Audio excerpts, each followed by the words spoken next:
And now, Detailing Success and PNS Double Black present the Renny Doyle Podcast, a podcast for blue-collar entrepreneurs. Hosted by the detailer of Air Force One and founder of both Detailing Success and the Detail Mafia, Renny Doyle. What's up, man? How y'all doing? Dan, Hey, Renny. Good to see you, bud. Likewise. Been a while. Been a while. So it's hey guys, welcome to the podcast. And we've got today is kind of a we're gonna revisit the foundation of our industries. We used to call it boards, chat rooms, and then forums. And today's guest, Dan Ekenberg, set up, basically the professional platform was the very first platform, I believe, that professionals really utilized. And so I wanted to bring Dan in. He's a good friend. I wanted to bring him in for a conversation and kind of share, what this man built. And then actually just about our friendship and some things that we've discussed. We just had one. Dan and I don't get on the phone and not have a deep conversation. And it's good. So welcome, Dan. Thank you very much. I've been looking forward to it. We've talked about doing this for a while, so I'm really anxious to get into this and share with the group. Yeah, it's going to be pretty fun. So a little caveat is we're known. We've got it's all over the place. Renny Doyle Detailing Success. Our website, our domain is detailingsuccess.com. And I don't know if Dan remembers this or not, but Dan came up with that domain name. I do remember. We were sitting at the coffee shop over by the mall. And you said, "Well, normal chats. What do we call this thing? And you said, "Well, it's how about detailing success, because you're trying to get, success in detailing." And we rolled it over, and it stuck, and almost can you believe this? 16, 17, almost 17 years later, here we are. Well, what's funny, Renny, is when I was trying to come up with I know we'll talk a little bit more about it, but when I was coming up with the name for my website, I'm like, what am I going to call this thing? Well, it's about mobile detailing, and I know mobile works. Bingo. And I remember that. So we'll jump into the background. So little old Idaho. Here we are. I'm minding my own business. Dan, how long have you lived in Idaho? Oh my gosh, 27 years, I think now. I've lost track. So back when we struck up a friendship, we didn't know each other existed, and I was so busy building a business and a family, and Dan's the same way, and there wasn't a whole lot detailing wise going on in Idaho, but there was, and a lot of people put it back to the rag company. Is popular now there, but Dan had built something, again, a foundation right out of his place, right out of his home there in Boise, Idaho. And so I jumped on. Dan, what year did you launch the forum, MobileWorks? Officially 1997, but I was kind of messing around with it, I couldn't tell you the mouse from the keyboard when I got started with this thing. So, there was a lot of trial and error. Unfortunately, in the beginning, there was a lot more error than trial. Right. But officially in 1997. 1997. So there's so many common factors that, that same time frame, just 2 hours away over in Haley, Idaho, Diane and I were launching Attention to Details that same year, that same time frame. And here, Dan, you're just busy, trying to live life and pay the bills, so to say, and raise your son. And what year was your son born? Oh boy, I don't know if he wants me saying this or not, but to 1998. 1998. So same year that, our middle daughter was born too. So all these similarities, right? And yet we didn't know each other existed. And so I was kind of a late comer. This sounds funny now. To forums, because I didn't get on there. I was just so busy building. I didn't even know they existed. And in about 2001, 2002, I was doing some research to buy a pressure washer and came across MobileWorks. So I signed up and I laid in the reeds. I just was a observer, never made a post. kind of watch what everybody's saying, because again, my day was, get up at the crack of dawn, help Diane with the kids, take off to work, come back. And in that time frame, Diane was working at a restaurant, fine dining restaurant. So I'd come home and be dad in the evening, which was a blast. Diane would go off to work. I'd wait up for her and then repeat. And so we were just trying to build a life and a business. And I was doing some research. And then Dan, all the way in 2003, here we are in Little Idaho. I made my first post in 2003. Isn't that crazy? And I want to tell you, there was only, what were the other boards that were up? Yours was the primary for professionals, but there was a couple of other ones. And I know McGuire. Yeah, I know Bud Abraham, and Detail Plus was on there, and I can't remember the other ones either. I mean, forums were kind of a necessary evil because everybody knows the trolling that goes on the forums. So yeah, it was kind of weird. And I know McGuire's Online kind of launched in the early 2000s, so we had that, but it was still, we falled back. Now let's mention some names. This is going to go back. Let's go back before we do that, and then so introduce yourself. Your mobile works, but what led you to detailing? What time frame and what led you there? Do we lose audio? Yeah, Dan, we lost. There he goes. There he goes. Got it. Sorry about that. It's kind of funny. I had started a residential construction cleanup business here in Boise about 1992, 1993. And it was running that, and my good friend from New Mexico had started a mobile detailing business, just basically bought the equipment, didn't have any training per se, and said, are you interested in buying it? Because I'm not sure that I can continue this. And I thought, yeah, what the heck? So I drove down to New Mexico, picked up the equipment, same thing, no training, which was one of the biggest things going at the time. There wasn't any training. So it was literally flying by the seat of your pants trying to figure out how this stuff works. So I'm sure the people that have gone through your class can appreciate the level of skills that they gain going through your class. I didn't have that opportunity.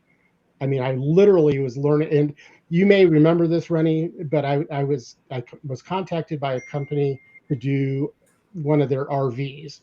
Well, I'd never done an RV in my life, and they called, said, "Can you do one?" I said, "Yeah, sure." So I drive over there, and it had the gel coat and all that stuff, which I knew nothing about.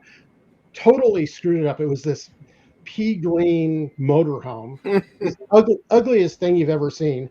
And I'm out there and I'm calling you, I'm calling everybody I can contact. How do I fix this? I'm sending photos. I just totally screwed it up. And the guy comes out and he goes, "How's it coming?" I said, "Well, I've got an issue, but I'll be out first thing in the morning. I got to, make some phone calls." Well, it rained like crazy all night, and it was raining the next morning. And as it turns out, that was kind of the godsend, because it was raining so hard and I had so much product on this thing that he couldn't see the imperfections, and took it out to an auction that day and it got sold. So, wow. I remember that. And again, it's just, the whole thing about the training. I can't say enough. Gosh, kudos to everybody that's going out and getting trained so you don't have those fiascos. I mean, I almost ended up buying this ugly thing, and I'm so glad I didn't have to, but I wouldn't have had any other choice because I made the mistake. Well, it's funny because I think back in those days, so many of us made that mistake. Now I almost hate to say it, there's not really an excuse to have that challenge with all the information that's out there between YouTube and all the social media platforms, and even if you don't go for official training, I mean it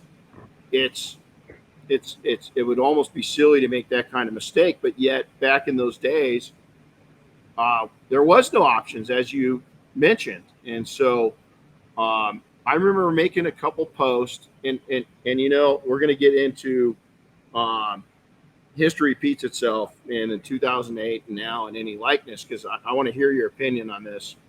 I'm definitely seeing, not just in the detailing community, but in the world, some likeness of what's happening now, of what happened back in 2008 with the economy and people's attitudes and everything else. But so Dan and I, we actually figured out. I don't even know how. Do you remember how we figured? I don't even know. I mean, I contacted you for something in the early, like 2003, 2000. I don't know, 2004 maybe, and we figured out we were both in Idaho. We had no clue. We had no clue. And if memory serves, the whole website was driven by advertisers, and you had contacted me asking what the rates were and how do I get on here, and then you later became a great sponsor of the website. So that's kind of how the conversation got started, and then we realized, oh my gosh, you're a couple hours away from me, and then we started having, when you moved down to Boise, we started having coffee on a regular basis. Yeah. So that was pretty cool. Yeah, it was a trip. So, some of the friendships of those early, I mean, and I'm going to leave. I mean, you mentioned Bud Abraham was involved, but Jim Gogan, one of my best friends, Mark Johnson, Paul Apollonia, which is still, Paul's still active. I love Paul. He's such a genuine person. He is. Keith DePlessis.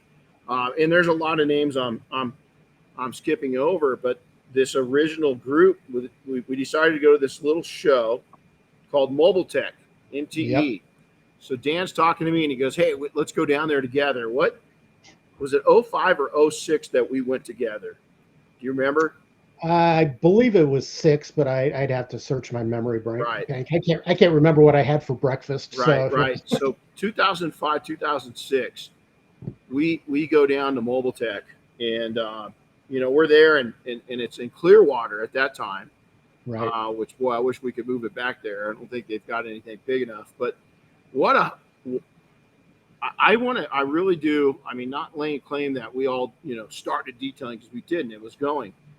But I think that group of people, I think that's what really launched detailing into its modern day, communications.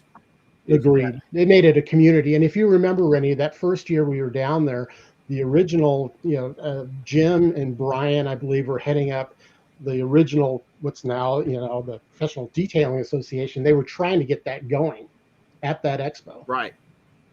And I remember that we got together and we brought every detailer that we could get. I think it was the next year we went down, and we said, okay, every detailer that's here, let's meet. We did. We were able to get every single detailer that was at that show to go to a kind of a meet and greet. And there were seven or eight of us, and that was everybody. There was 100% attendance, 100% attendance, and there was less than 10. And so the shows, now there's hundreds, maybe. Well, I haven't been to that in years and years and years, but I look at it and it's crazy how much it's grown. Yeah, and so those friendships, are still there. And then even as people ask me how to get into training, it was your forum. It was MobileWorks. I was doing open garages for our customers, and I started doing open garages, like little how-to clinics. And I had some pros come in, but not very many. I mean, it was mainly for pro amateurs and some of our customers and stuff like that. And a young man named Matt Williams. Yep, I remember. I did his first website for him. Yep, Matt Williams gets a hold of me on your site, MobileWorks, and says, "Hey, would you train me?" And awesome. That launched the modern day detailing success, because when I met you, we weren't aiming that. We were just going after high-end details, and I wanted to get the word out there. We're expanding. We're kind of going into maybe franchising our brand, and, licensing it. So we already had a couple of those going. But the training side of it wasn't there. It was really growing and taking it to another level within either licensing or franchising. And so all of a sudden Matt comes into it, which every once in a while, Matt and I will get together still and talk. And, awesome. He was fresh out of college at the time. And again, I hope that those that are listening, this might be boring to you, but history repeats itself. And I want you guys to hear this foundation with this man. So we get this community going, and it was rock'em sock'em robots at times. And, people think that, it's rough now. I don't think you guys have a clue on what these forums. It was like the wild, wild west with gunslingers. Oh my gosh, it was crazy. Myself as the only moderator in the beginning, it was all I had in me to try to keep up with all the craziness going on. Yeah, and it's and back in those days, I mean, you'd seed people, I mean, you could seed them to, it was just a different world, right? And we were a lot younger and a lot crazier and everything else. So, what led you? So you're detailing, if those that know Boise, Idaho, got a winner, and what started that journey to start the detailing community Mobile Works? Well, back in that period of time, there wasn't a mobile detailer on every corner. I mean, it was kind of a new thing. So when I was out doing customers' vehicles, whether I was doing a detail or just washing their car, I had so many people coming up, how do you start one of these things? And I thought, okay. So I started kind of scratching my head thinking, okay, is there a bigger market for this? Long story short, I put together the initial site with the intent of selling a startup guide on how to start a detailing business. Mm-hmm. It wasn't how to detail because I didn't have that expertise. It was just, okay, how do I get licensing? What do I need for insurance? Regulations, all that stuff. Just how do you find a supplier? All that stuff to get into the business. Well, what happened is I had experienced detail shop owners buying this booklet, and it wasn't telling them what they thought they were getting. So I discontinued that and just opened it up to what it eventually became. It was just a portal for everything detailing, PDR, glass repair, headlight restoration, the whole gamut. And it just, once I made that switch, it just blew up. I remember those days, and I remember that booklet and you sending them out. And again, there was so much trial by fire back in those days because detailing at that time really hadn't changed in the last 30 years. I mean, at this time, it had been pretty much the same and remained the same for a bit during that time frame. So, I think that where we hit it off is that so many people, listening to this, is that maybe you're single, young, you don't have a care in the world, but chapters change. And Dan and I were both dads, young dads at the time with young kids and going through the struggles. And so much of our conversation was watching people be destructive, in life, in their own life, and hurting themselves and everything else. And we'd have these deep chats then. And even now, we had one last, a couple weeks ago. Right. And we talked about things, but,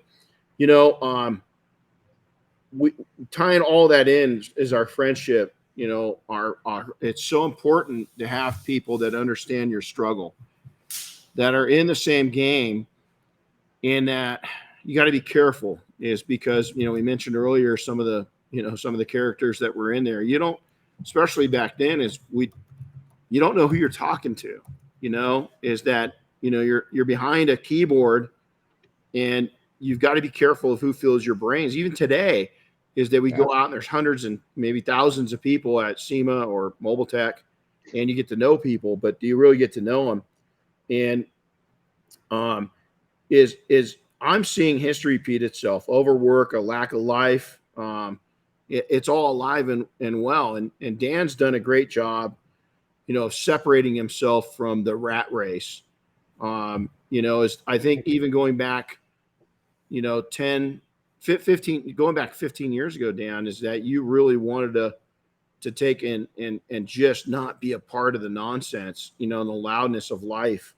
And you had a loss, your brother passed away, and you'd always had this dream that you shared with me, and that was to go on this nationwide bike ride. So you made it happen. So kind of explain that. Well, if you remember, I forget the year, but you had I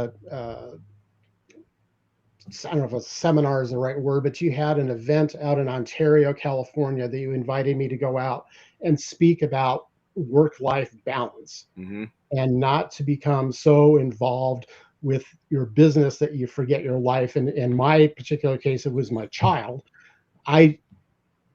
When my son was born, I know it sounds cliche, but it literally changed my life in so many ways. Everything that I thought was important before wasn't important anymore, or at least not as important. My son is my priority, always has been my priority. And he literally laid the foundation for me to be a better person. Hopefully I've been a better person. And we were sitting in a Denny's out in Meridian, Idaho, and he asked, this is, back in the days when smartphones really weren't smartphones at all, but he asked me if he could use my phone while we were waiting for our menu or for our breakfast. And he wanted to, do some goofy thing. So he opens up this paint program. That's what it was called at the time. And he starts doing this diddly thing and this blue smiley face, and he hands it back to me. And he goes, there you go, Dad. And I said, oh, that's cool, son. What are you going to name this? He goes, I don't know, Banner. Like, Banner? Why Banner? And he goes, I don't know. It just sounds cool. And it just really struck me. When I still have that exact original image, and that's the logo that I used for my bike ride website. And the name of my website was Take Time for Life. I'm writing in memory of my brother, and my son and I had tried to plan to do that same ride earlier, several years earlier, and things happened and it didn't work out. And I just got to the point where it's now or never. I'm not getting any younger. There's never going to be the perfect time. It doesn't matter whether you're planning a bike ride, whether you're going to expand your business. It doesn't matter what it is. There's never going to be the perfect time. There's always going to be a reason why you shouldn't do it. My advice to everybody is don't find reasons not to do something. Find the reason to do something. Whether you think you can or know you can or not, you've got to take the chance, take the step. And, when I went to my employer and I said, I want to go on this bike ride. I said, no, let me back up. I am going on this bike ride, and I'm prepared to lose my job if necessary. And the owner and the general manager spoke, and they said, well, we can't pay you while you're gone, but you'll have our complete support. And they did. Wow. The general manager at the time drove me up to Oregon to start the ride and all this stuff. And, another one of my employees watched my dog Ace while I was gone. So I didn't have to put him in, kennel or boarding or whatever. And my motto quickly became, as long as my wheels are moving forward, it doesn't matter how fast I'm going. And I mean, really, that's kind of a motto for my life right now. It doesn't matter how fast I'm going, as long as I'm moving in the direction that I want to go. I love that. Yeah. How long did a cross-country trek on your bike take? Chris, it took me 3.5 months. I still remember the miles, 3,649 miles. Wow. So you started it on the coast in Oregon. Florence, Oregon. Yep. And then where did you end up? Wrightsville Beach, North Carolina. Wow, man. What a journey. And, we talked, that leads us. So tell us, what was the inspiration for that? And I've known you a long time. And I mean, to go out, I just want to say, Dan's one of the few people I know that talked about his dreams and then has gone and made them happen. And, I think as you age, you find out what the richness is in your life, and to have the freedom that Dan's created. To some, it would be a minimalistic life, right? You live simple. It's very minimalistic. Very, very minimalistic. But to you, you're living your dream. And I got to tell you, man, A, I'm so proud of you to watch that happen. And B, I don't think people realize the balls and the fortitude it takes to go and do that. So you ride across the country, and I know why, and I'll let you share here in a second. But you basically said enough's enough to the bullshit of the rat race, and you've lived the life that you want to live. and Yep. you're pretty damn happy, if I might add, from the outside looking in. I'm very happy. And again, it all, not to keep hammering this point, but it's such a big part of me, and that's my son. And I tell people all the time, and I'm going to tell you guys too, if my son calls, I'm going to have to end the call we're having, because if I'm on a Zoom call with my employer, doesn't matter who it is, if my son calls, I drop what I'm doing and take that call. Wow. Yeah. For those that don't know, he's in the Air Force, and you never know what's going to go on. Right. So it's one of those things. I never want to have a situation where he was trying to call me to tell me something, and I was too busy to take that call, and then something happens. I don't want to ever miss that opportunity to tell my son I love him one more time. Wow. So your bike ride, you and your brother. I got off track there. Right. You and your brother, you lost your brother. Yep. 2002. And you guys had talked about this. So share with us, you've talked about this bike ride pretty much since the day I met you, and Right. What year did you make the ride happen? 2017. Yeah. And while we're on that, I also want to give a shout out to Renny and the whole Detail Mafia, because Renny sponsored my ride, and also a number of the people within the Mafia, just people I knew in detailing, also, provided donations. I didn't know what I was doing, Renny. I had a $350 department store mountain bike, didn't do any training, didn't have any, experience in it. I just started it. And it's like, what was really amazing as I was doing this ride, I'm thinking, okay, if I can ride 10 miles to go to the office and 10 miles back or whatever, which was about the extent of my training for a week. And it's just another mile is all it is. It's just 3,649 of them tied together. And if I went on this thing thinking I can't ride 3,649 miles in 3.5 months, but I can ride 1 mile today and just keep adding to it. And before I knew it, it was all done. But my brother was just an avid outdoorsman, loved cycling, was living with his family in Colorado, and just loved everything about the outdoors, was a mountain biker, the whole thing. And I mean, I honestly felt him with me the entire way. Wow. And again, I think that let's go back over your history. You started a mobile detailing company. We're in a tough market. Probably one of the earliest mobile detailers in Idaho that there was. You started sending books out talking about how to. Right. Then you launch a forum or a community, that's for detailing. Then you start standing up to this. I remember in the conversations, there's so many people, and I definitely admit this, we just fall into living a life that maybe is attractive to other people, but not us. And you'd stand up to that, and you built, a life around love for your son, love for other people. And I got to add love for yourself.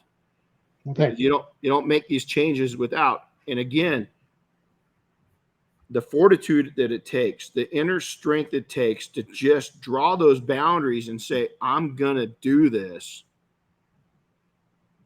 is incredible. Well, Renny, if I can interject real quick, the greatest thing about doing something that you're not even sure you can do, whether that's, again, expanding your business or starting a business or whatever, is some goofy thing like riding a bike across the country, what that opens you up to is opportunities and to meet people and do things you never even knew you had that opportunity to do before. And the people that I met on this bike ride were just incredible with their generosity and kindness across the entire country. So, I mean, all the crap going on with people saying the country's falling apart. Well, it may be going through some struggles, but it's not falling apart. There's a lot of great people out in the country. And the main thing is, you just, like I said, whatever it is you want to think about doing, don't think about it too much, because you're going to talk yourself out of it. Just take the step and do it. I'll tell you, it's huge, and it leads us right into, before I even go into the great people, and we have, you and I talked about your journey. I just recently did not anything close to a bike ride across the country. I just did a 7-day, 1 week, overland trip from Washington down into Idaho, Montana, Utah, and met some incredible people. I was just in Tennessee, and my goal is every time I'm somewhere, I try to meet someone new. And when I don't know, it's incredible people. Like you said, our people are, I don't know, we are kind of effed up, right? Our government's really effed up. But we, the soul of our country is, man, we got some great people out there. So let's talk about some of the struggles. Okay, you take off on the bike ride. And I didn't know, I'll be honest, I didn't know that you had just like a off the shelf standard bike when you do that. So again, I don't know if you got any balls left after riding on a bike like that long, you might have just rubbed them off. They're recovering a little bit now. Yeah, exactly. So, okay, so how many, so you're basically, you're a little over 3 months in, right? Yep. So 3 months and how long? 3.5 months. 3.5 months. The total amount it took. How many nights in a hotel? Boy, I didn't count. Probably maybe a dozen. Wow. Okay. That's impressive right there. So take us through your app. Okay, so you're just 1 mile at a time. Those wheels are turning, right? You're just going. Yep. You're on your $400 bike, right? You got the gear that you got. What's your nights like? I mean, where do you find shelter? You had to come across some bad weather. Tons of bad weather, but you never knew. You got to wherever. As the ride started, that's when I stayed in the majority of the hotels, because I would get all these alerts on my phone saying, severe thunderstorm warnings and whatever. So, okay, I got to find a hotel, and I get a hotel. Well, the storm typically would pass in 20 minutes. Well, all I had to do was get out of the rain for 20 minutes and then get going again. So I learned that lesson fairly early. I didn't have to get a hotel just because the weather was looking bad. But when I got to some of these places, I mean, I pitched tents in, public parks, and I mean, all across the country and bizarre places. But the coolest thing was there's a app called Warm Showers, and it's for cyclists and host. So you open up the app, and if I'm going through X city the next day, it'll tell me what hosts are available in that area. And I'll contact them, and I'll say, okay, I want to stay whatever day and whatever time. And if they are able to, they'll say, yeah, here's the directions to our home. And then they invite you in their home thus the term Warm Showers, to sleep, in a bed, take a shower, have a meal, and people like that all the way across the country. And a lot of them weren't involved in this organization at all. It was just people with kindness all the way across the country. They'd see me on the side of the road, and they said, where are you heading? We've got a house up here, we got a trailer over here, whatever. And they just invite me into their homes or buy me meals or whatever, all the way across the country. But the one thing I always share, because it's the story that really touched me more than anything the entire way, was in Kentucky.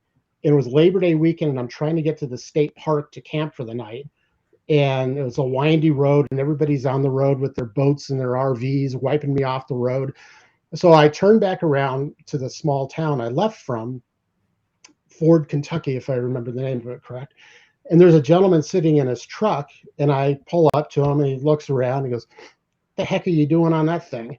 And I said, "Well, I'm riding across the country. I'm trying to get to the state park." And he looks around, across his shoulders again. And he goes, "Come on, I'll get you up there." And he puts my bike in the back, drives me up to 10, 12 miles up to the park.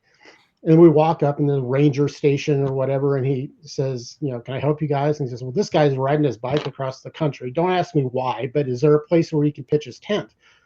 And it kind of directed me to where it was. And he goes, "Well, there's a $10 fee." And I said, "Perfect." So I start taking my wallet out, and the guy that gave me the ride says, No, I got this." And so he takes me up there, pays for my tent spot.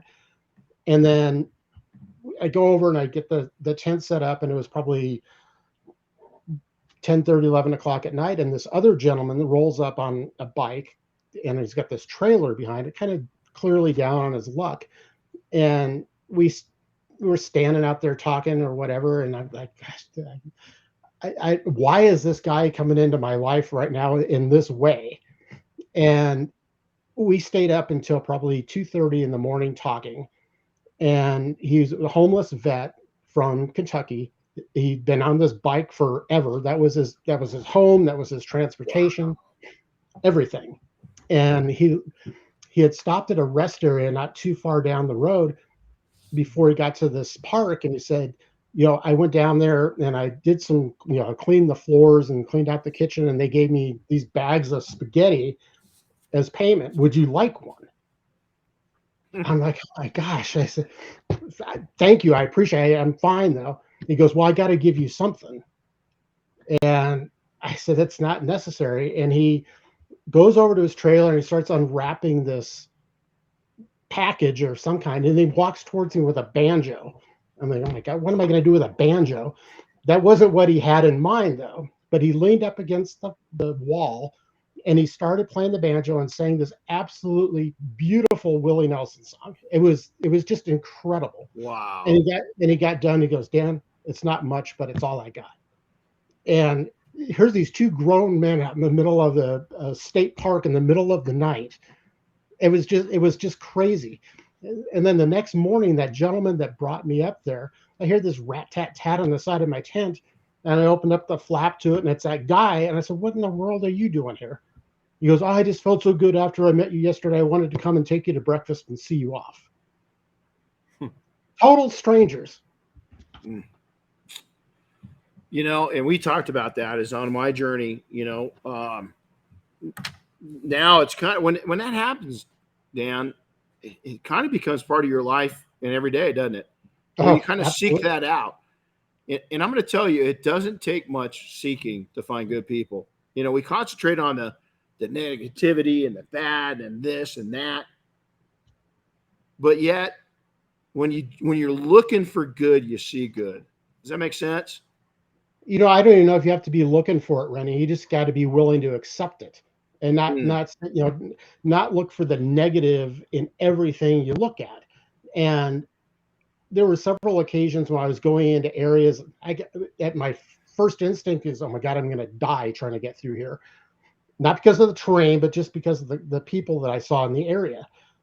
But I get stuck at a traffic light and I'm trying to get through it, and this guy's approaching me. And my first thing, come on, light, change. And it didn't change. And he walked up to me and we had a great conversation. It's pretty awesome. Yeah. It's crazy. And I think that applies to so much in life that we're always seem to be looking for the negative all the time. Sometimes you don't even need to look for anything. Just accept what's there and make the best of it, whatever that may be. Whether it's, you're trying to, like I said, you're trying to expand your business, you're trying to find ways to get more business. You're talking to people all day, every day, whether you're in your business doing the work or not. There's always people out there that you can talk to and share your story with. A lot of people are inspired by people in your community that operate these small businesses. It's not an easy thing to do. And they're always willing to reach out and help those people with their business. I'm in Los Angeles, and LA gets a pretty bad rap, right? For not being such a friendly place. But I know there's a lot of good people here. It's just the culture and the environment just, makes it a little bit harder for them to come out of their shell. But just, simple hellos and holding the doors open for people and stuff like that helps get them out of their shell. And you'd be surprised who you can meet.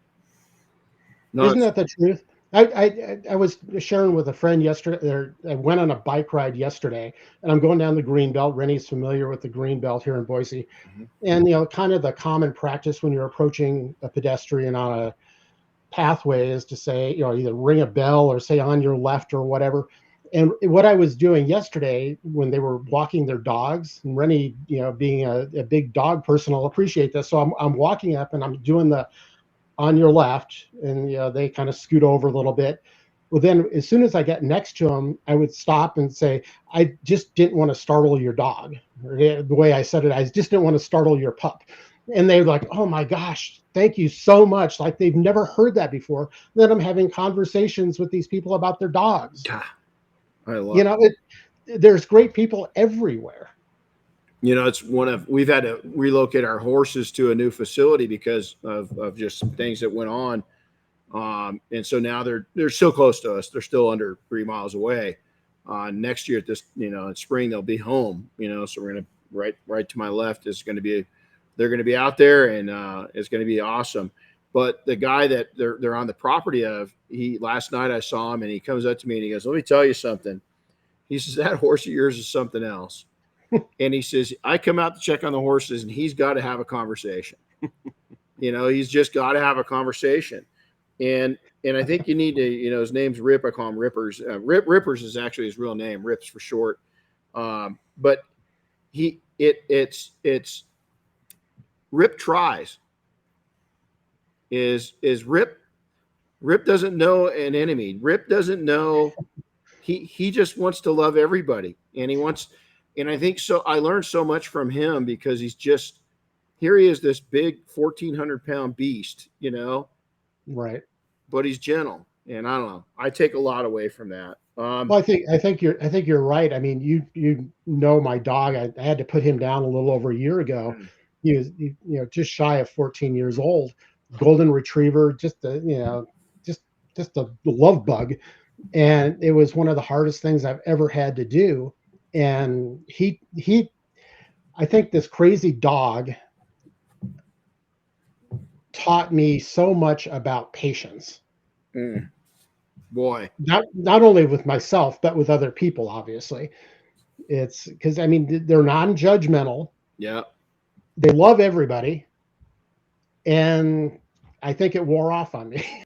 Well, it's funny because Boomer, a lot of people that if you know me, Boomer, the last, we just lost him almost 4 months ago. And I always tell people Boomer taught me to live in the moment. First time in my life, first soul that was ever successful at teaching me to live in the moment. It took him entering my life to teach me that. And I'm so thankful because even though he's gone, I pay tribute to him. I would do such dishonor to him to forget that trait just because he's not right here next to me, Right. And so I honor him by continuing, to live in the moment.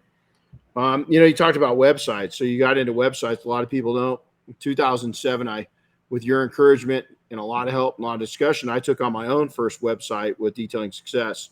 That's where you named it.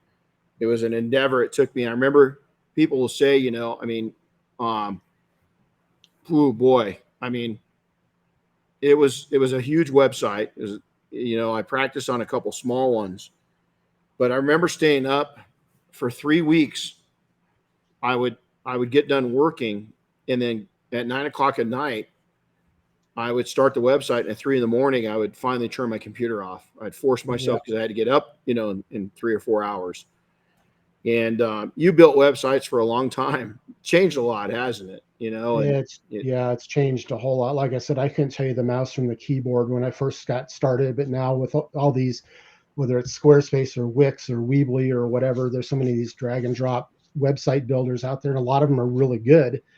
And the company that I work for, I still do their website. I still do marketing. I really don't do new websites per se too much anymore because going back to what we were talking about earlier, I've got better things to do than pull my hair up. I don't have it to, spend going back and forth. And when what I found was a lot of people, they knew what they wanted, but they didn't know what was involved in making that happen.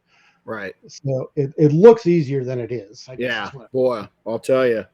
Now, 2007, you mentioned that we had a summit, I think is what we called it, and it was actually that's right. Yeah, that was the first Detail Mafia event ever. Oh, really? Yep, ever. Yeah. And Johnny Unser, the race car driver, came and spoke. Remember? I do remember. Yep. And we had you there. We had myself, Jim Gogan. There's a lot of people that were there, in those early days. And then Johnny came in as a friend of mine from up in Haley, Idaho, and spoke to us. And that launched a whole, and again, that there was just something new that nobody else was doing. And so much of our careers have mirrored each other, because we're not in the beginning of detailing, because detailing goes back 100 years, as long as the automobile, and even the horse-drawn buggies, they were polishing them out, right? But modern day detailing, we were there in those early days. We were there, and we had to pioneer a lot of what is a lot of people think that's their everyday life. They don't know what it would be without being able to go to Facebook and seeing whatever group they belong to and getting answers. But you developed that. I mean, you were one of the earliest ones to see that need and fill that niche. And I think a lot of people, I'm glad you could come on, because I wanted to explain that and your role in it. But through that journey is watching you as a man, being able to realize that you just, is we all have an expiration date, and it's not tattooed on us. It's, you can't take a black light and see what it is. And, I think that you've been a man that realized that, and you've done a lot, but yet I'm going to say you're wise enough to back out and just do what you felt your life needed, and what you wanted versus what society sees and wants of you. How hard was that? It really isn't that difficult for me, because I kind of came up with if they don't like it, that's their problem attitude. I kind of came up with that years ago. I really don't focus too much on what anybody thinks. I try to do what's right. I try to be kind. I try to be considerate. And if that's not good, or that's not what they're looking for, then that's really not my problem.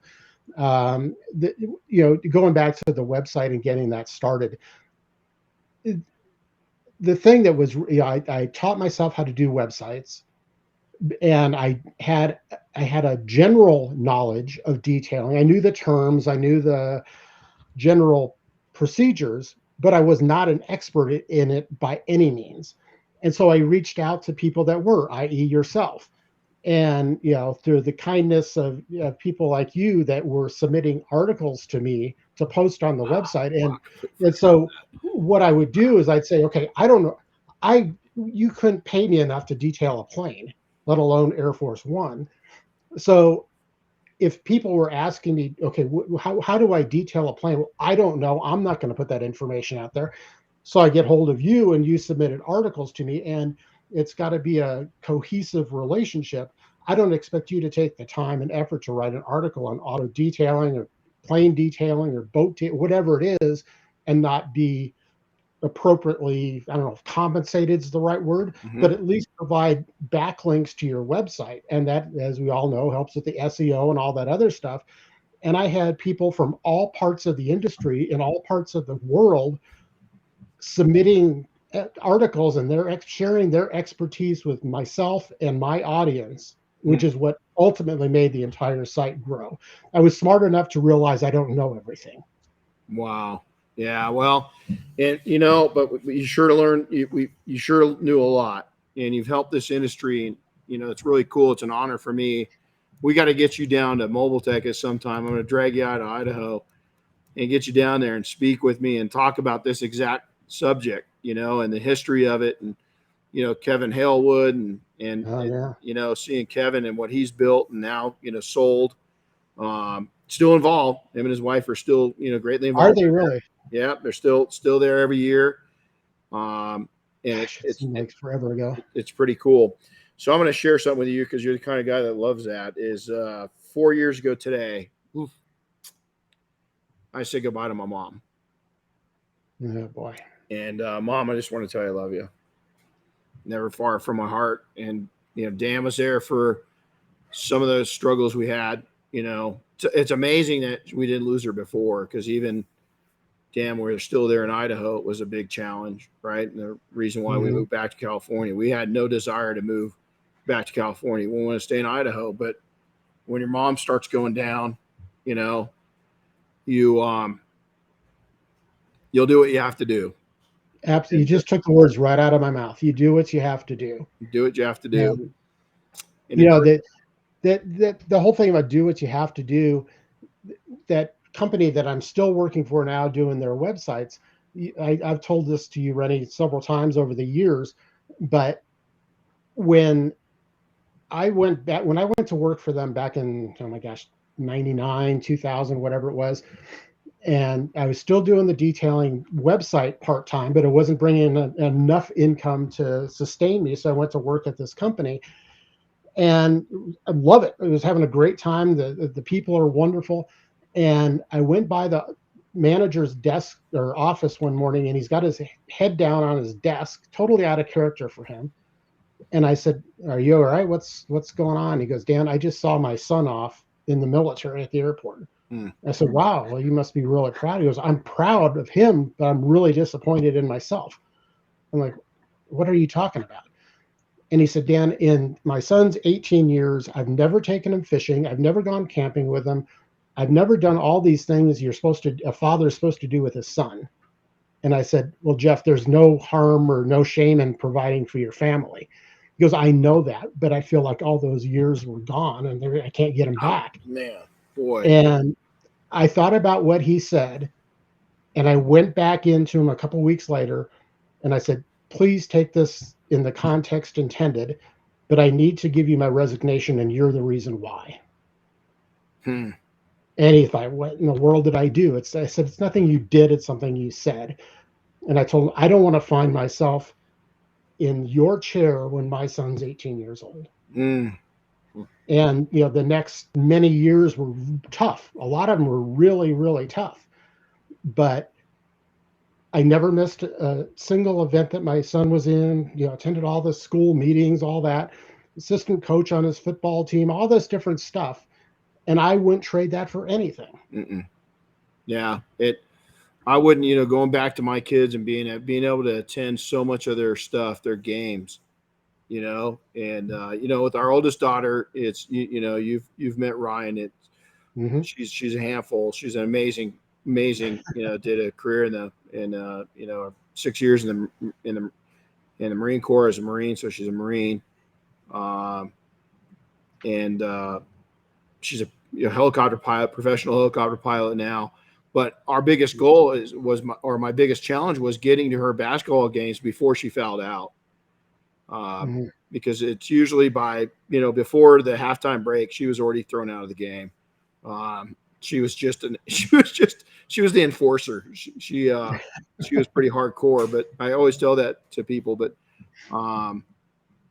you know, it's, we're getting messages in is, you know, thank you for helping our country in detailing with, you know, oh, look at that. No, that's cool. A lot of people saying thank you and so forth. And, well, Dan, hey, it's been a this is something that we wanted to do for a long time, buddy. And, we're going to do more. You know, I want to bring you in personally when you're down here. We want to get you to Big Bear, and do something in person. And, love to get some of the let's get the band back together, you know, and get around each other. And, you know, Jim Gogan, you and I don't have hair. Jim's hair is gray. Mark Johnson looks amazing. He lost a whole bunch of weight, and he's a happy guy. And Paul's just as happy as ever. I don't know if I've ever seen Paul not happy. Yeah, I was just going to say, I don't think that's happened ever. Right. So. And, but hey, and I think it's the same thing. Paul's out doing what he wants to do. He is. He's another guy that he lived life the way he wanted to and not how others wanted him to. And, you know, a lot of us think we do that, but do we really do it? And the answer is, for me, no. I mean, so much of what I do is things that I think need to be done. And I don't know, could I live a much simpler life and be happy? Absolutely. You know, there's things that, you know, I could there's noise I could drop out of my life and replace it with music, so to say. Absolutely. Well, you know, I'll just kind of finish with this, if it's okay. You know, we were talking about, you know, doing what you want to do and don't all this stuff. And I guess my parting words would be, be true to yourself. And what a company that I left abruptly back, in the early 2000s, and was doing my own thing. And then as my son got older, it wasn't, Dad, are you coming to my event? It's more like, Dad, why are you here? And, so I thought, okay, I got to get back to work. So I go back and I apply to that same company to join them again. And he said, well, we've been bought out by another company. You'll need to talk to the new owner. I said, okay. So we have a phone interview with the owner. And I'll never forget this. He goes, oh, Dan, Jeff speaks really highly of you. And, he tells me you've got a young son. And I said, yes, sir. And he goes, well, if we need you to travel or work weekends or whatever, I need to know what your priority is. And I said, well, sir, this may not be the answer you want to hear, but my son's my priority. And there was like 30 seconds of dead air. I mean, well, that went well. And then he gets back on and he said, Dan, I've been in business for decades, and you're the only person that's ever told me that. Wow. I didn't tell him what I thought he wanted to hear. I told him the truth. Yeah. And he told him what we all want to say. And a lot of times we don't have the bravery, or we feel so self-pressured that we just don't say it or do it. And we just go on. Well, I'm not going to sit there and say I'll work weekends, I'll travel, because I wasn't going to. Wow. Yeah. I wanted to be there for my son. Well, the takeaway from that, and what a great way to exit. The person that trains me on my horse says, always end when the horse is happy. Absolutely. It was the same way with my dog, for crying out loud. Right. Always end when the horse is happy. Is that, I think out of everybody I've ever met, is you set boundaries in your life. And those are pretty hard boundaries. Is that you've got some soft boundaries around you, but your well-being and the love and well-being of your son are hard boundaries. And I think we all could take away from that and set some hard boundaries. And it's not a bad thing. A lot of people say, ooh, you're going to push people away. No, you're going to be the right people in that understand why you're doing your boundaries. You just nailed it exactly, Renny. Is that if the right people are around you and they know that that's a boundary and it's a good boundary, they'll respect that. But if they're tainted themselves and their boundaries are all askewed and screwed up, is that they're not going to appreciate your boundaries at all. And they're going to trump them. They're going to step all over them. They're going to stomp on them. And so, again, I applaud you. So, well, hey, let's plan on getting you down here to Big Bear. Love you to come in the shop. It's, big change from the days of, and Dan, when we built our house over in Idaho, Dan was there helping me move stuff. Remember going over to Haley and getting our stuff out of our house there. And, we've had a long friendship, and I sure honor that friendship, buddy. I still got the picture of Nick as a little kid sitting in the front seat of your Hummer. Yeah, I love that. Yeah, I remember that. Yeah, it's what a lot of great memories, and to think that these two guys from Idaho, and people. I remember going to the Mobile Tech and people going, you guys, what, Iowa? No, not Iowa, Idaho. Yeah, aren't they still using horses? Exactly. In Idaho, what are you doing? Exactly. Yeah, it's isn't that how's living in the Midwest? No. It's not. It's not Iowa. I wish it was still that way, that people didn't know we existed, but unfortunately they do. Yeah. Well, you just need to get a sign that just says, "Hey, Montana is a great place. Move there." All right, buddy. Well, hey, you have a glorious day, man. Good catching up with you. Hey, guys, can I interrupt real quick? Sure. I want to do a little shameless plug here for us, because we got something big and important coming up. So I want to wrap up with that. But hey, so we've got our 10th annual gathering of detailing professionals coming up during SEMA week on Wednesday night, November 1st, in SEMA or at SEMA. And the whole detailing industry is invited to this. You can find all the details on our social media, on our website, all that kind of stuff, and how to get tickets and all that. But the big goal this year is to actually raise money for SEMA Cares, which actually funnels that money into 3 different children's charities. And so we want the detailing industry to make a huge impact this year, and show them that we're a great industry and that we're capable of doing some really great things. So, and Renny, I don't know if you have anything to add to that. It's just a great time. Again, we're really trying to just make an impact. We want to have a great time at the party. It's always, last year, over about right at 500 people. It's now turned to where we want to really impact kids' lives and make a positive with the SEMA Cares. It's a 501c. So the contributions, 100% of our proceeds go to that effort of paying for the event. Anything that's left over, we sent everything that was left over last year. We figured out exactly what our costs were. Once we knew we broke even, and then we donated everything and threw in extra because we wouldn't be right of us not to donate also too. So we threw in a nice big chunk of money at it. And we really want to take in a couple purposes, help other people, help these kids, and then also let SEMA know a lot of times they don't recognize us as an industry. They recognize us as a few displays in the show. And we want SEMA to start standing up and recognizing that what detailing is, modern day detailing is. And Dan, you played a part in putting us on the map, and I sure appreciate it. So, well, that's awesome. You guys are doing amazing work. Congratulations. Yeah, thank you. So, well, everybody, hey, thanks for tuning in.